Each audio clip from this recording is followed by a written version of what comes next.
آخر سمجھتے ہیں اور حالات سے دل برداشت ہو جاتے ہیں.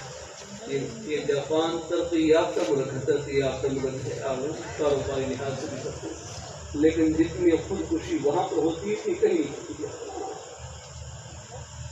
تو ان کے اوپر کاروبار کو کوئی حال آ گیا، کوئی پریشانی آ گئی، آگے ان کے سامنے آخرت نہیں ہے، بس وہ پریشانی کوئی سب کو سمجھتے ہیں اور دل برداشت ہو کر بہت سے لوگ خودکشی رکھا جاتے ہیں.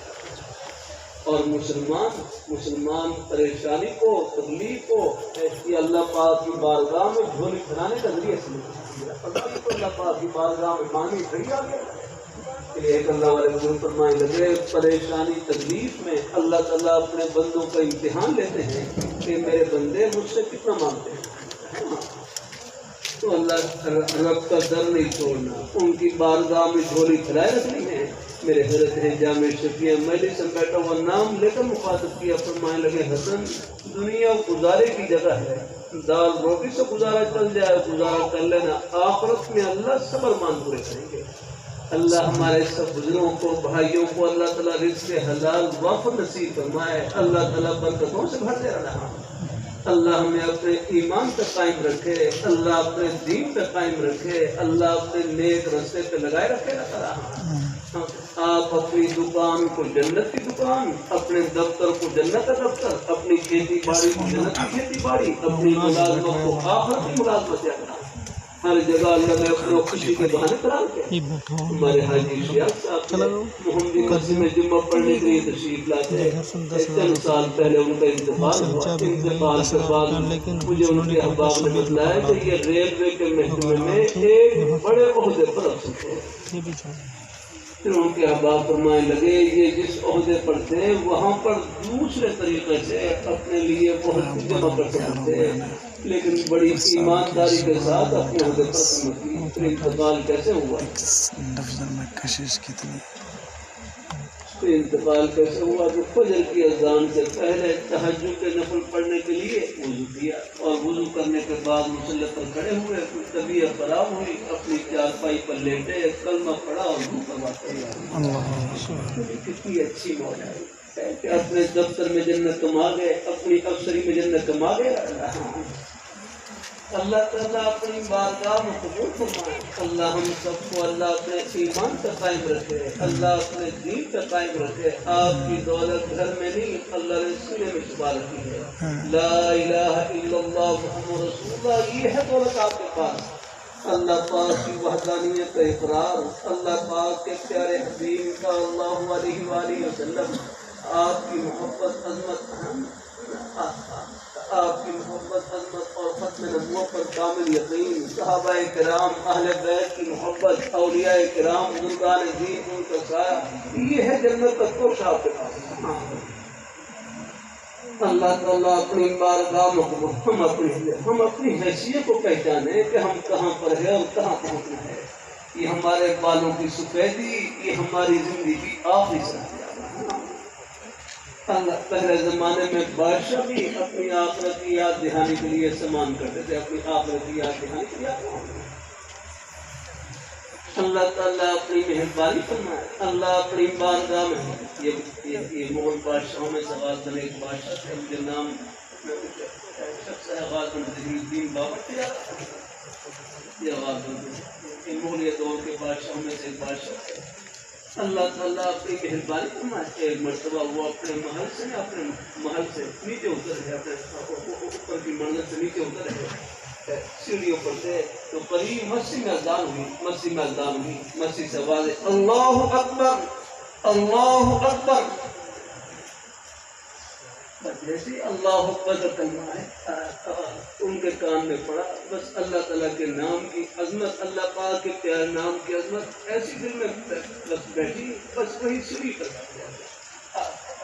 آگے چلنے کی ضرورت نہیں کیا. ایسا وہ طبیعت کو نہیں، اللہ تعالیٰ کی عظمت اور بڑائی کا اثر ہوا، بس 3 دن زندہ رہے اور انتقال.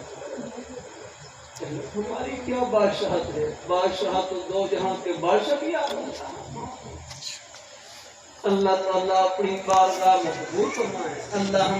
اللہ ہم سب کو اللہ اپنے ایمان پہ قائم رکھے، اللہ اپنے دین پہ قائم رکھے، نیک رستے پہ اللہ ہر جگہ تھوڑی سی توجہ کی برکت سے ہمارا ایک ایک سانس جنت کا سانس، ایک ایک قدم جنت کا قدم، ایک ایک عمل جنت کا عمل ہمیں ملا کہ اللہ تعالیٰ اپنے ہمارے دل ہے. مجھے امید ہے سب نے مغرب کی نماز پڑھی، الحمدللہ عصر کی نماز بھی پڑھی ہوگی، اور مجھے امید ہے کہ پہلے کوئی نماز میں کوئی تھوڑی بہت بھول بھی ہوئی ہو، آئندہ سے انشاءاللہ یہ کر لیں کہ ہم نماز کی پابندی کریں گے انشاءاللہ. نہیں پڑھتے ہوں گے اللہ میرے فرمانے لگے ہر نماز کے ادا کرنے میں تقریباً آدھا گھنٹہ لگ جاتا ہے. ہر نماز کے ادا کرنے میں گھر سے آتے جاتے وضو کرتے، بعض نمازوں کی سنتیں بھی ہیں، ہر نماز کے ادا کرنے میں آدھا گھنٹہ، اور 5 نمازوں کے ادا کرنے میں 2.5 گھنٹے لگ جاتے ہیں. تو میں لگے نمازی حضرات کے 2.5 گھنٹے تو پکے یوں نہیں ہو جاتے. آپ کے 2.5 گھنٹے یوں پکے نہیں جاتے.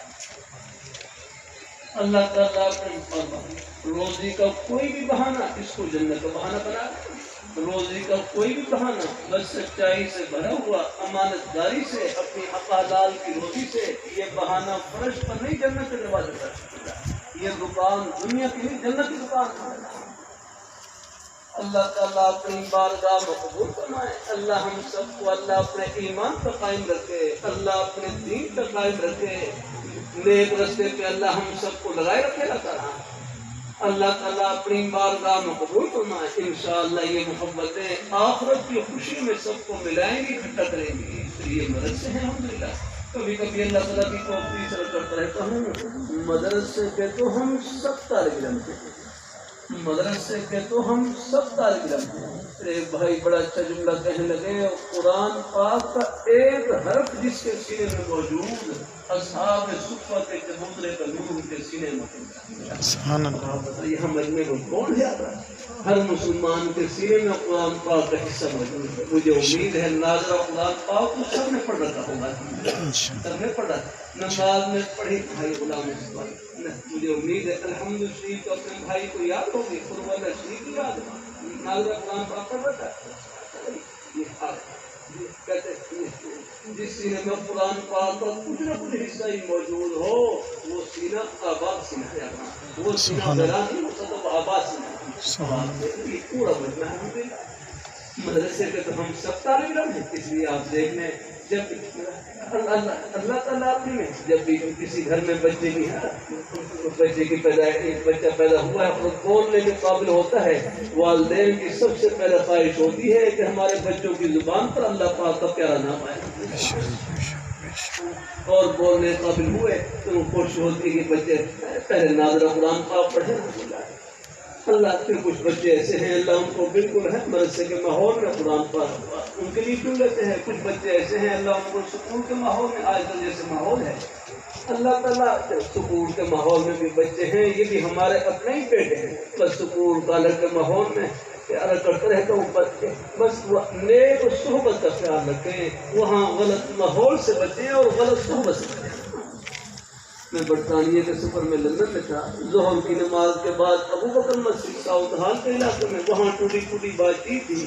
بیان کے بعد کچھ بزرگ ملتے ہیں، ایک چھوٹا بچہ ملا، مشکل کوئی 11-12 سال عمر. مجھے ایک نوجوان کہنے لگے یہ بچہ 4 سال ہو گئے یہ تہجد کی نماز پڑھ رہا ہے. سبحان اللہ. حیران ہوا کہ یہ لندن کا ماحول، اندھیرے کا ماحول، لیکن یہاں بھی ہمارے بزرگوں نے بچوں کی نیک تربیت کا کتنا خیال رکھا ہوگا. بچے جہاں بھی ہوں ہمارے ہی پور ہیں. اللہ تعالیٰ سب کو اللہ اپنی بارگاہ میں قبول فرمائے. اللہ تعالیٰ سب کو اللہ اپنی رضا. بہت سی خدمتیں ایسی ہیں آگے یہ بھی ہمارے مدرسے میں پڑھنے والے بچے، ان کے ذمہ اللہ نے خدمت لگا رکھی ہے. جتنے لوگ اللہ تعالیٰ کے دین کے پیاسے ہیں، آپ قرآن و حدیث کو محنت سے پڑھیں، اللہ تعالیٰ کے دین کو خوب محنت سے پڑھیں. اور جتنے اللہ کے بندے پیاسے ہیں اور قرآن و حدیث کے ذریعے اللہ تعالیٰ کے دین کی باتوں کے ذریعے ان کی روحانی پیاس ہے. بات سے بات بڑھ جاتی ہے. ہر قاری فتح محمد صاحب پانی پتی رحمہ اللہ ہوتا، ہر قاری فتح محمد صاحب پانی پتی رحمہ اللہ ہوتا. نابینا تھے، بہت بڑے قرآن پاک کے حافظ، بہت اونچے درجے کے قاری. ہر قاری فتح صاحب رحمۃ اللہ علیہ فرماتے ہیں قاری فتح محمد صاحب رحمہ اللہ تعالیٰ یہ اسلام کا معجزہ ہے. اللہ تعالیٰ اپنے میں قاری فتح محمد صاحب پانی پتی رحمۃ اللہ علیہ ان کی خدمت میں ایک ملنے والے آئے، تعلق والے آئے. اور حضرت قاری صاحب سے کہنے لگے حضرت قاری صاحب مجھے آپ سے بڑی محبت ہے. قاری صاحب فرمانے لگے نہیں مجھ سے محبت نہیں، مجھ سے محبت نہیں. وہ پھر کہنے لگے حضرت مجھے قاری صاحب آپ سے بڑی محبت ہے، آپ سے بڑی محبت. قاری صاحب کہنے لگے نہیں مجھ سے محبت نہیں، مجھ سے. وہ بیچارے رو کر کہنے لگے وہ اللہ مجھے آپ سے بڑی محبت ہے قاری صاحب، مجھے آپ سے بڑی محبت ہے. تو حضرت قاری صاحب فرمانے لگے مجھ سے محبت نہیں، میرے سینے میں جو قرآن پاک کا نور چھپا ہوا ہے اس سے محبت ہے. سبحان اللہ. مجھے اندازہ ہے یہاں پر ہمارے بزرگ تشریف فرما ہے. یہ کسی کی ذات سے محبت نہیں، یہ آپ کی اللہ تعالیٰ کے دین سے محبت ہے، یہ قرآن پاک سے محبت ہے، یہ حدیث شریف سے محبت آپ کے ساتھ. اور یہ محبت یہاں کی نہیں، یہ جنت کی محبت ہیں. اور انشاءاللہ یہ آخرت کی خوشیوں میں سب کو ملائیں گے اور اکٹھا کریں گے انشاءاللہ. تو اللہ تعالیٰ ہم سب کو اللہ اپنی بارگاہ میں قبول فرمائے. اللہ ہم سب کو اللہ اپنے